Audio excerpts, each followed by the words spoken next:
dans cette nouvelle vidéo, j'espère que vous allez bien.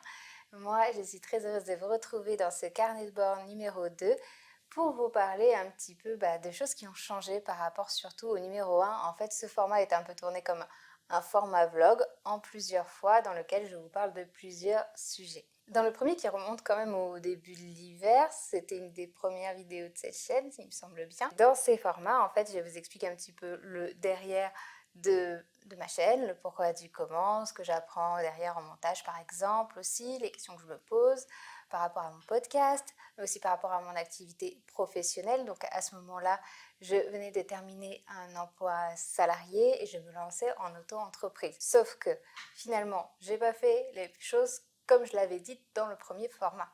Et voilà, il y a pas mal de changements. Même pour la chaîne, etc.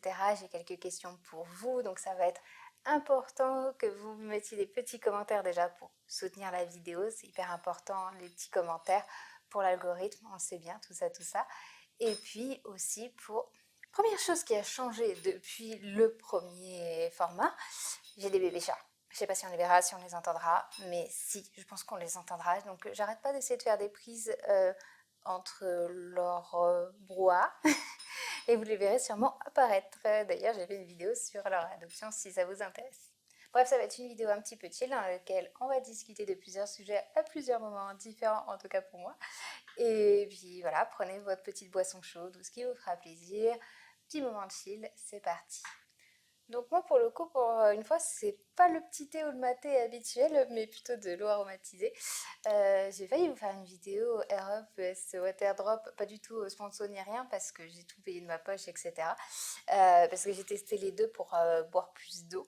Avec mes problèmes de santé, avec les maux de tête, j'ai besoin de boire beaucoup d'eau, sauf que quand j'ai plus de douleur, j'ai du mal à boire, et donc cercle vicieux, vous voyez vite le truc.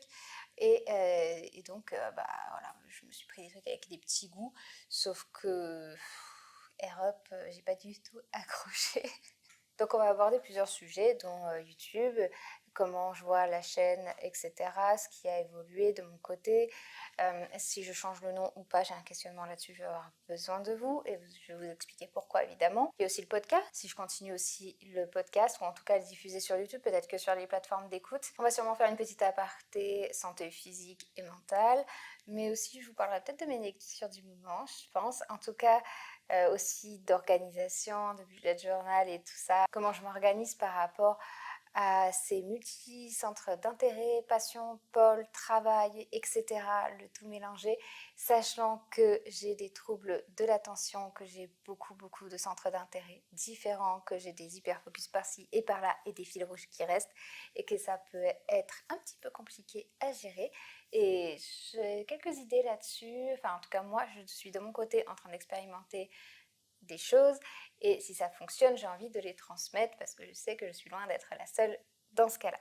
Je vais aussi vous parler de ma vie professionnelle parce qu'il y a pas mal de choses qui ont changé, du coup du statut d'indépendante, du travail à la maison, et je fais une formation. En ce moment, j'ai commencé une formation sur le développement régénératif, donc ça touche à l'architecture, mais pas que, parce que pour ceux qui ne le savent pas, je suis architecte. Et j'ai toujours été intéressée depuis le début de mes études par l'architecture bioclimatique et durable. Les sujets environnementaux sont très importants pour moi. Je me pose beaucoup de questions là-dessus. Je suis très loin d'être parfaite. Donc j'aimerais bien vous parler de cette formation, surtout qu'après il y aura 3 jours d'intensif en septembre sur Coucou Madame. En septembre, du coup, en France, oui, parce qu'à la base la formation n'est pas française. Mais là, du coup, il y aura un intensif en France. C'est pour ça que je participe à cette session. Et comme ça pourrait être intéressant de documenter ça aussi. Je pense que c'est un sujet qui est intéressant. On verra. En tout cas, disons que on va parler en fait de développement durable, mais dans l'approche régénérative, l'idée c'est, au lieu d'essayer d'arriver à faire le moins de mal possible en développant un projet, que ce soit architectural, mais aussi autre chose dans le commerce, dans plein de choses. En fait, jusque-là, on va dire qu'on puisait plus des ressources qu'on en donnait. Maintenant, on essaye d'arriver à un zéro, hein, une neutralité. Et dans l'approche régénérative, c'est le fait d'apporter un cercle vertueux. Et je pourrais mieux en parler après. plus tard et j'aimerais bien vous en parler. Je pense que ça va être intéressant. Peut-être que je documenterai l'intensif si je peux aussi. Alors pour ceux qui n'avaient pas suivi cette première vidéo, je voulais me lancer en tant que designer d'intérieur à mon compte et potentiellement avec une amie. Celle-ci ne pouvant pas pour l'instant, déjà ça m'a foutu un petit peu la trouille de me lancer seule. En plus, je n'ai pas forcément beaucoup de réseau parce que je ne connais pas forcément grand monde. J'ai pas fait mes études dans la région où je suis actuellement, donc c'est pas là où j'ai fait mes stages par exemple et tout. J'ai quand même une première expérience professionnelle de presque 1 an ici, donc je connais des artisans, mais voilà, je connais pas forcément grand monde. Je suis quelqu'un en plus de très introverti, donc là-dessus, voilà, ça me saoule en plus de faire du réseautage. Il faut que je le dise honnêtement. Ouais, c'est pas pratique dans la vie quand ça te saoule de faire du réseautage. J'ai pas une très très grosse expérience énorme, donc je me sentais pas non plus forcément légitime, enfin, la syndrome de l'imposteur ou pas, je sais pas exactement la limite, mais voilà. Et j'ai eu plein de patients en même temps. Je me suis dit que lancer une boîte, en tout cas comme le projet que j'avais en tête, ça allait me prendre 100% de mon temps, tout le temps. Il fallait pouvoir s'y lancer corps et âme. Et est-ce que j'avais envie de faire ça? Est-ce que j'étais prête à faire ça à ce moment-là dans ma vie? Non. J'ai réfléchi, ça m'a beaucoup tourmentée, mais non, pas encore. Peut-être plus tard, peut-être jamais. Mais en tout cas, à ce moment-là, c'était pas ce que j'envisageais. J'espère que Luna ne va pas faire tomber le trépied. Pour l'instant, le sniff, c'est tout. Donc à ce moment-là, je me sentais pas les armes, en tout cas, ni l'énergie de me lancer comme ça. En plus, j'ai des problèmes de santé, des douleurs chroniques H24. Pour moi, ces vidéos que je fais sont très importantes, mais ça prend beaucoup de temps à tourner, à préparer, à monter, etc. Les réseaux sociaux aussi, ça prend du temps, même si c'est beaucoup moins ma passion que les formats longs comme YouTube et le podcast. Le podcast, pour moi, aussi important. J'aime aussi écrire, j'ai un projet de roman, mais j'ai du mal à gérer tout en même temps. J'ai beaucoup de passion. Bref, je me suis dit, non, c'est trop, je peux pas être partout en même temps, à fond en même temps. Donc, je vais reprendre un emploi salarié. Bon, un travail d'architecte, c'est rarement 35 heures, mais c'est pas impossible. Et puis, ce sera plus simple d'être salarié, ça me laissera sur le temps que j'ai off en dehors du travail, 100% de mon esprit pourra être mis en tout cas sur le reste. Parce que quand on n'est pas trop, il y a toujours 36 000 trucs à gérer en même temps, donc ça va être compliqué.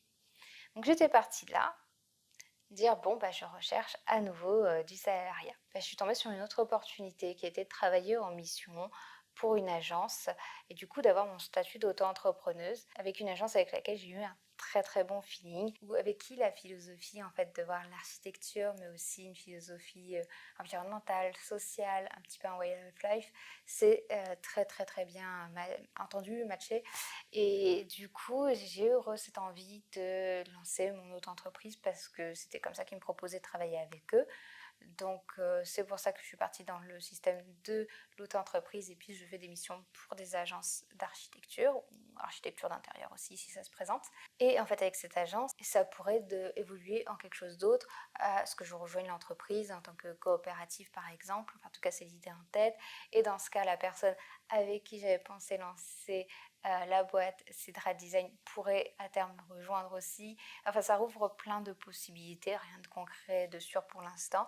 Mais en tout cas, le système d'auto-entrepreneuse, de travailler de la maison en mission pour les agences avec qui, en tout cas pour l'instant, tout se passe bien. Quelqu'un pour qui le télétravail convient très très bien. Pour des gens, ça c'est compliqué, etc.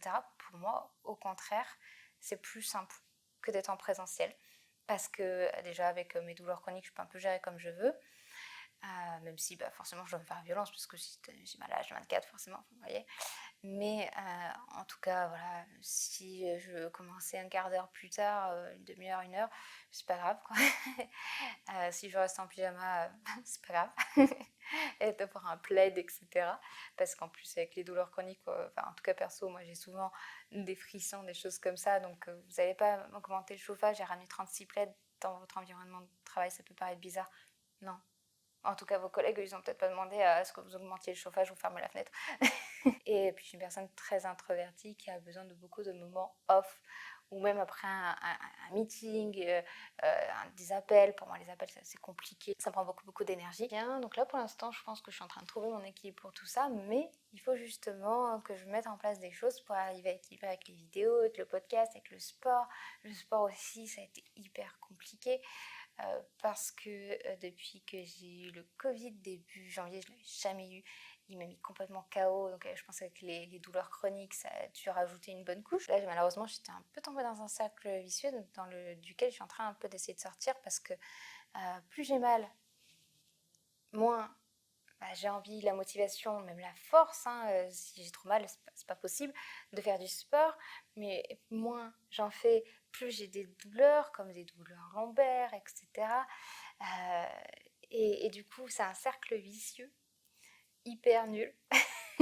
Moi, je sais qu'en tout cas, pour ma santé physique et mentale, j'ai besoin de faire du sport, mais quand celle-ci ne va pas très bien, je n'arrive plus à faire du sport. Vous voyez le truc? Bon, en tout cas, je pense que vous voyez, ça arrive à plein de gens, voire à tout le monde par période. Donc, je vais essayer de relancer tout ça, entre le sport en salle, le fitness à la maison, le yoga à la maison. Je pense que ça va être bien essayer de reprendre une bonne routine.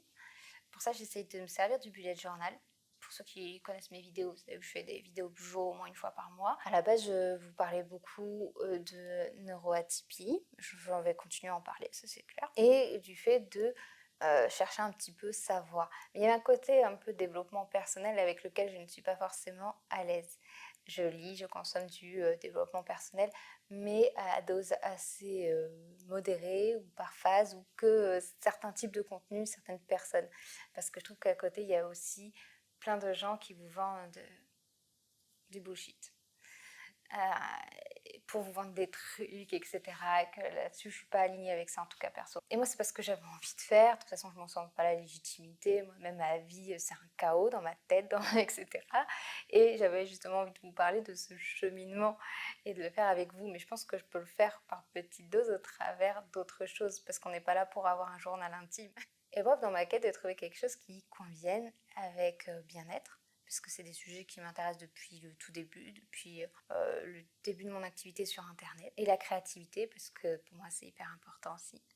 Dans l'écriture, dans le dessin, dans plein de choses, dans le montage, dans les vidéos. Je trouvais ça intéressant de vraiment mêler les deux, parce que pour moi on peut vraiment trouver du bien-être dans les activités créatives et de l'apaisement, du développement personnel, de l'organisation, plein de bonnes vibes. Et puis aussi quand on est neuroatypique, donc comme moi, TDAH, quand on a des troubles de la concentration, de l'attention, c'est parfois très dur de trouver son organisation. Donc là-dessus, le Bujo est hyper adapté parce qu'il n'y a pas le côté hyper rébarbatif que peuvent avoir certains agendas papier, des choses comme ça, qu'on peut être au début très très motivé. On a un hyper focus, on se dit ouais, ça va être génial. Et puis en 3 jours, 3 semaines, on a laissé tomber. Donc le Bujo il capte plus l'attention avec le côté créatif. Un côté fan et qui change, donc en plus le Bujo il change tous les mois, même tu peux le faire changer toutes les semaines. Tu peux l'adapter en fonction de tes besoins. Comme c'est toi qui le fais, c'est hyper modulable en fonction de tes envies, de tes besoins. Et ça, je trouve ça hyper cool. De plus, les activités créatives, pour moi, ça permet de calmer le brouhaha. Le brouhaha à la fois qu'on peut avoir dans la tête quand on a des troubles de l'attention, et à la fois aussi quand on est quelqu'un d'anxieux, qu'on a un trouble anxieux généralisé par exemple, ce qui est aussi mon cas. Ça perturbe tout d'ailleurs dans les diagnostics. Le type de vidéos que j'ai envie de transmettre, c'est des vidéos plutôt chill, qu'on regarde pour se réconforter avec un petit thé. Et donc c'est pour ça que j'ai envie de vous partager à la fois donc, ces vidéos que je joue toujours, mais aussi toujours des vidéos sur des sujets du bien-être. Je vous ai déjà parlé des bienfaits du maté, mais je pourrais le faire aussi sur le matcha, sur plein de trucs. J'ai aussi envie de vous proposer plusieurs activités créatives bien-être qui peuvent être apaisantes à faire ensemble et qu'on n'a pas besoin forcément de faire en étant expert en la matière. Je vous ai fait une aquarelle comme ça, assez simple. De toute façon, moi, j'ai pas un niveau extraordinaire. Puis, j'aimerais bien vous faire avec un terrarium, par exemple, avec plein de choses. Terrarium avec les plantes, un peu avec les bestioles dedans. Enfin, voilà, j'ai plein d'idées là de ce côté-là. Mais je me demandais justement si je gardais le nom plume atypique. Mais ça fait encore un changement. Je me posais la question de changer de nom pour avoir quelque chose, en fait, un petit peu plus malléable et plus simple. Malléable dans le sens que ça me laissera peut-être plus l'opportunité de faire des formats variés, divers, de faire évoluer le contenu. Et aussi plus simple parce que je trouve que plume atypique, c'est pas forcément simple à l'écoute. C'est un petit peu long, Ça peut être peut-être trop connoté pour certaines personnes, etc. Tu vois, le côté atypique, on l'a déjà dit, le côté neuroatypique, il y a certaines personnes que ça freine. Moi, je ne voyais pas que neuroatypique dans le titre, hein, bien sûr, mais ça peut paraître être ça. Et du coup, ça peut peut-être un peu fermer l'audience, ce qui est un petit peu dommage, et faire des a priori en plus, ce qu'à la base, je ne veux pas du tout faire. Moi, l'idée, c'est justement de démocratiser la parole là-dessus, mais je pense qu'on peut le faire par plein de moyens, au travers de vidéos, etc. Sans non plus dire je fais une chaîne neuroatypie. Moi, à la base, c'était pas le but non plus. Donc, j'avais pensé à quelque chose de plus court qui est à la fois mon surnom de gaming et qui était aussi le nom d'une lapine que j'ai eue. Pourquoi je prendrais pas mon nom Marine et mon nom de famille? Famille, il n'est pas secret, hein, vous pouvez le trouver facilement. J'ai un profil LinkedIn pour le travail, etc. Mais justement, je veux le séparer avec le monde du professionnel. Même si un jour, peut-être que YouTube deviendra professionnel, on ne sait pas ce que les choses peuvent évoluer avec le temps. Mais pour l'instant, ma chaîne ne l'est pas, hein, c'est une toute baby chaîne déjà. Et je ne le fais pas dans le but de vendre, par exemple, quelque chose comme des gens qui ont à la base une entreprise ou des coachings, etc. Enfin, qui sont une entreprise d'ailleurs, mais voilà, qui vendent soit un produit, je voulais dire, soit un coaching. Moi, ça n'a pas cette vertu. Peut-être qu'un jour, mes vidéos rapporteront de l'argent, seront un peu monétisées. Dans tous les cas, il faut arriver à un très très très haut stade pour que ce soit suffisant pour en vivre, hein. Généralement, voilà, c'est pour ça que les gens qui vivent de leur contenu sur Internet, soit ils vendent des choses à côté des produits, soit des formations, soit ils ont des gros partenariats. Mais moi, le but, c'est de pouvoir faire ces vidéos comme je l'entends, comme je veux, sans me laisser de contraintes. Et je vois rien à vendre avec pour l'instant. Et c'est pas mon but. Peut-être qu'un jour ça viendra parce qu'un truc va se présenter ou que je sais pas, j'aurais envie, vu que je fais un bullet journal régulièrement, je fais des choses un peu créatives, j'aurais envie d'ouvrir une boutique de papeterie, je sais pas, peut-être. Voilà, j'aimais bien le fait d'avoir un petit pseudo court. Donc dites-moi ce que vous en pensez. Pour l'instant, si vous me demandez, je dirai en DM, etc. Il n'y a pas de souci. En commentaire. Pour moi, c'est important aussi d'avoir vos avis. Et puis, ça fait encore un changement. Au début, c'était le blog Greeny Life, dans lequel je parlais d'un mode de vie vegan, sportif, et aussi un petit peu des petites recettes, produits ménagers zéro déchet, des petits trucs un petit peu écolo. Puis après, Greeny Life, ça me convenait plus trop, j'aimais plus trop. Alors, j'avais passé à Marine Greeny. Et j'avais passé aussi tous les réseaux à Marine Greeny, ce qui faisait aussi changer à chaque fois tous les codes promo dès que j'avais un partenariat, etc. La galère, et puis j'ai évolué mon contenu petit à petit. Déjà parce que je partageais énormément de recettes végétales. Alors je suis toujours végane, hein, mais c'est plus devenu mon contenu principal. Enfin, j'aimais bien partager ces petites recettes saines, liées à mon activité aussi sportive, mais c'est des recettes assez simples, vraiment très très simple. Je prends des trucs dans ma cuisine et pouf, et oh, un salade bol. C'est pas des trucs magnifiques, etc. Et sur les réseaux, quand même, sur le côté de cuisine, il faut quand même fournir un contenu d'une certaine qualité. Il y a de plus en plus du waouh dans les recettes, dans les plats proposés. Je pense qu'il faut vraiment être passionné pour ça, pour sortir ce contenu cool régulièrement, beaucoup. Et moi, j'aime bien la cuisine, mais pas assez pour que ça reste tout le temps. C'est un truc qui va, qui vient, et des fois ça me saoule. Pas l'énergie, hein. Par exemple, quand les problèmes de santé prennent un peu plus le dessus, c'est le premier truc qui change. J'ai plus la force. Je fais des replats de flemme, pas du tout instagrammables. Et donc déjà, il y avait cette raison. Il y avait aussi tout ce qui est autour de l'écologie et du véganisme. C'est des sujets qui apportent beaucoup de débats et de réflexion, que ce soit intra le mouvement à chaque fois, ou extra. Donc les gens qui vont être anti-vegan par exemple, bon, voilà, il y en a plein, on a l'habitude, etc. Même si moi à la base c'est juste je propose des plats, hein. Je proposais des plats, t'as pas envie de le faire, tu sweeps et puis c'est fini. Mais bon, il y a toujours ça, et à la fois aussi en interne.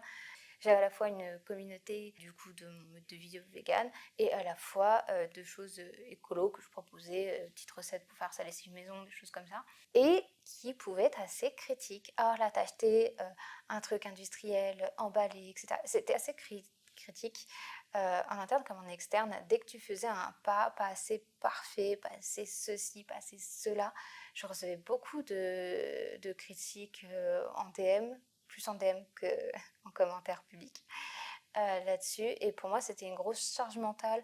Je culpabilisais beaucoup au début avant de me déculpabiliser de ça. Bah oui, je mange pas forcément de saison parce qu'en plus j'ai un trouble intestinal, j'ai le syndrome de l'intestin irritable. Donc ça complique beaucoup ce que je peux manger. Donc oui, des fois j'achète des choses même régulièrement qui peuvent être industrielles et transformées parce que ça m'aide à diversifier mon alimentation parce qu'elle est plus compliquée par ce syndrome et qui sont pas de saison, etc. Et oui, j'ai une voiture, et oui, j'ai un téléphone. Et on se prenait ce genre de remarques. Dans ces mouvements-là, qu'on soit de l'extérieur, de l'intérieur, on attendait de toi que tu sois parfait. D'ailleurs, il y a beaucoup de créateurs de contenu, que ce soit dans l'écologie ou dans le véganisme, qui en parlent. Hein. On attend de toi tout le temps que tu sois parfait et un modèle, etc. de vertu. Et c'est hyper complexe. Et je vois que ces personnes-là se prennent souvent une très très très grosse charge mentale de ce côté-là. J'avais pas envie de ça. Vraiment, j'ai pas santé mentale de ça. Donc, j'ai changé un petit peu les choses. Et de plus en plus, j'ai commencé à parler de choses autour du bien-être. Mais ça avait été un sujet qui avait toujours été là. Mais voilà, j'ai quand même beaucoup changé mon contenu. Il a évolué avec moi. J'espère que pour les premiers de l'heure, s'il y en a, ça vous plaît toujours et que vous comprendrez qu'il y a eu ces changements. Je pense qu'il faut vraiment, pour faire des plats et des recettes véganes tout le temps, être hyper passionné et que moi, les contraintes que j'avais aussi jouaient en ma défaveur, c'est-à-dire le syndrome de l'intestin irritable. Donc le syndrome de l'intestin irritable, déjà, ça limite beaucoup les choix, donc les plats que tu vas pouvoir préparer, etc. Même si, voilà, on peut manger tout, mais en tellement petite quantité pour certains aliments que ça compliquait vraiment les choses. J'ai l'impression de faire tout le temps la même chose dans ce que je vous proposais. Et donc, ça m'ennuie un petit peu. Puis après, entre-temps, j'ai lancé le podcast Infusion et Réflexion. Alors, j'aurais pu appeler la chaîne comme ça, mais c'était un peu long et je trouvais ça bien d'avoir un nom pour l'émission. J'ai mis du temps à trouver ma voix sur plein d'aspects de ma vie et dont présence en ligne. Par contre, j'adore ça, ça c'est sûr. J'aime beaucoup faire des vidéos, j'aime beaucoup faire le podcast. Et j'ai pas forcément ambition que ça donne quelque chose d'énorme à terme, mais après, si ça peut évoluer, ça c'est cool parce que c'est vraiment quelque chose que j'aime bien.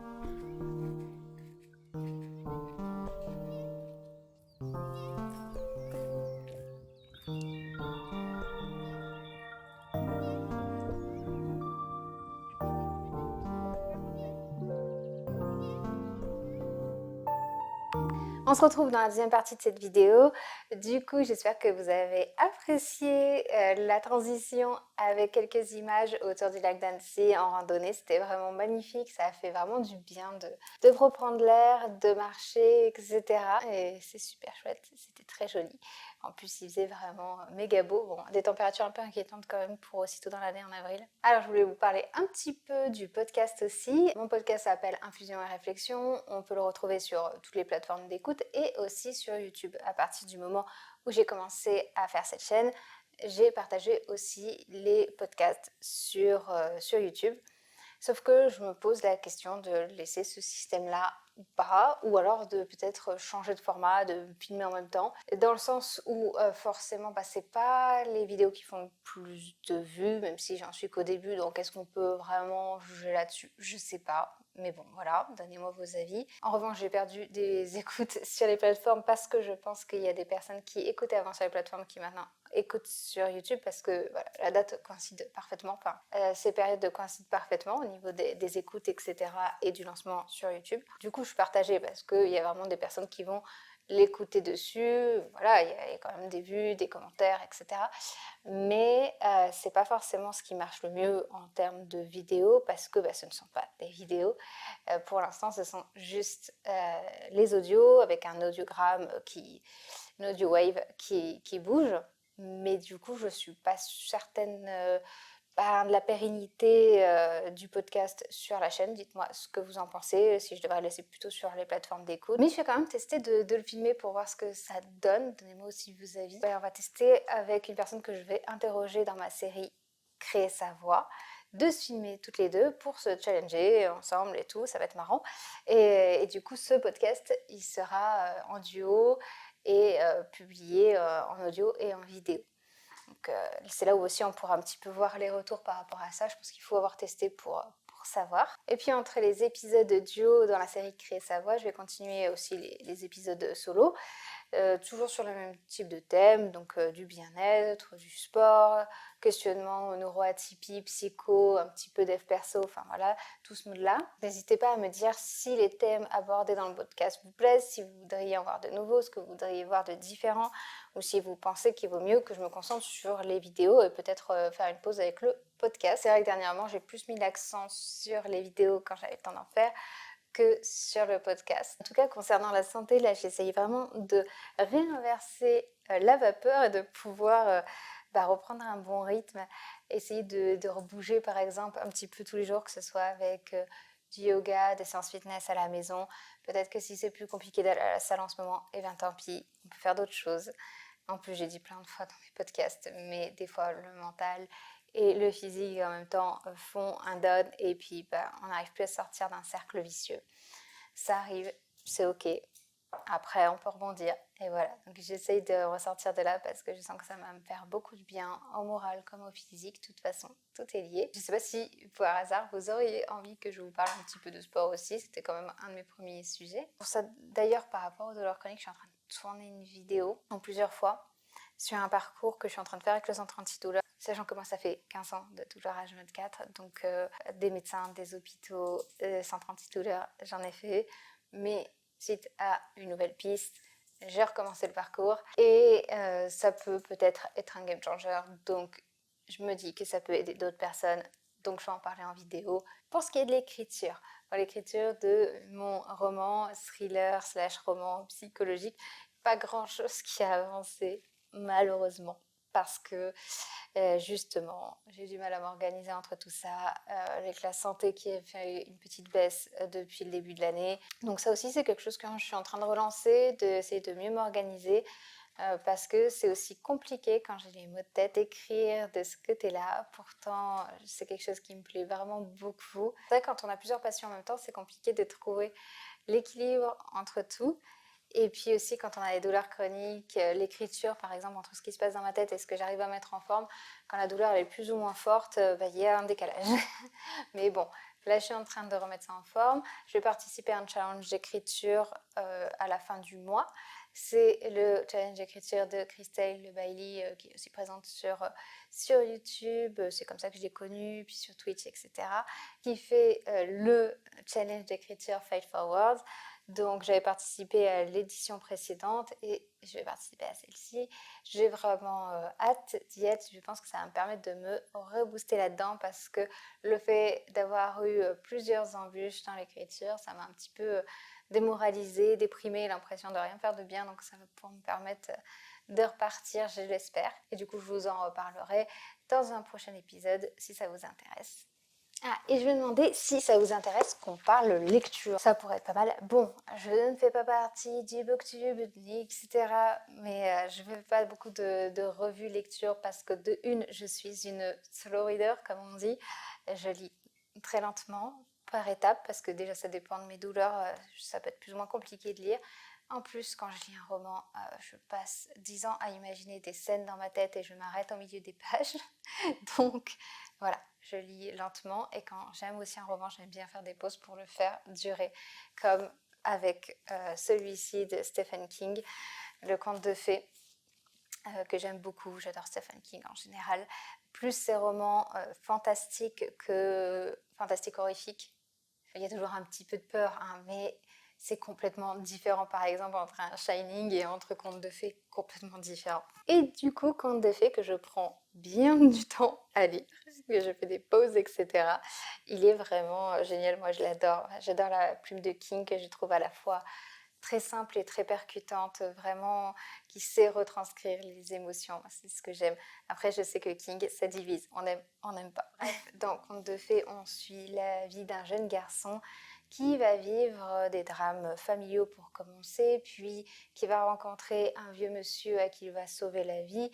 Il va beaucoup s'attacher aussi à sa vieille chienne Radar. Et au final, le côté très fantastique, on va le découvrir très lentement. D'ailleurs, ça donne vraiment envie de savoir la suite parce qu'on va voir juste des petites bribes de choses, des petites choses un petit peu bizarres, des petits mystères.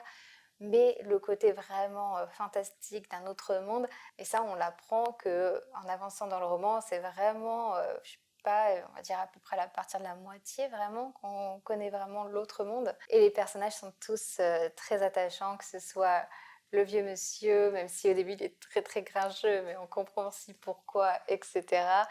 La relation de ce jeune garçon qui a vécu beaucoup de difficultés dans la vie et qui est quelqu'un vraiment de très empathique et de très drôle à la fois. Ce que j'aime beaucoup dans l'écriture de King, souvent, les personnages ont beaucoup d'humour, un humour un petit peu sarcastique comme j'aime bien. Bref, c'est une lecture que je prends le temps de savourer petit à petit, vraiment très très lente, mais voilà, ça va être un livre que je vais avoir du mal à quitter. Je sens que je vais avoir la petite mélancolie à la fin, comme j'ai eu aussi beaucoup avec Après, aussi de Stephen King, et qui était vraiment très touchant aussi, dont je vous avais parlé sur TikTok d'ailleurs. Et puis j'avais envie de vous parler de ces petits livres, la méthode illustrée, le rangement illustré de Marie Kondo. Alors c'est très connu, mais justement ça faisait des années que j'avais entendu parler de Marie Kondo et de sa méthode via au départ un ou deux épisodes, je ne sais plus, d'émissions. Donc elle avait fait une émission où on la voyait justement mettre en pratique tout ce qu'elle raconte dans son bouquin.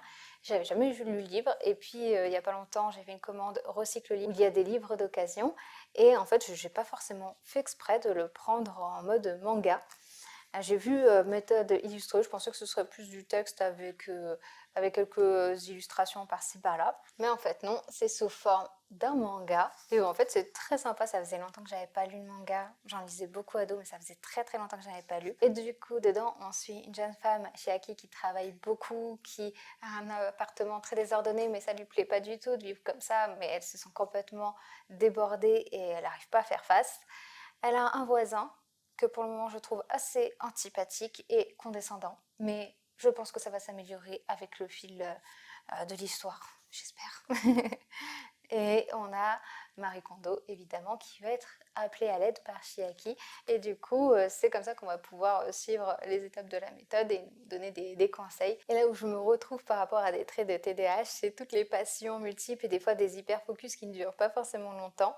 Autant j'ai des passions qui restent tout le temps en fil rouge depuis l'enfance, autant il y a plein de petites choses qui vont et viennent, ou voire qui viennent une fois et puis c'est fini. Et là, on se sent l'envie de lire plein de choses sur ce sujet, de regarder plein de choses sur ce sujet, d'acheter des choses liées à cette passion.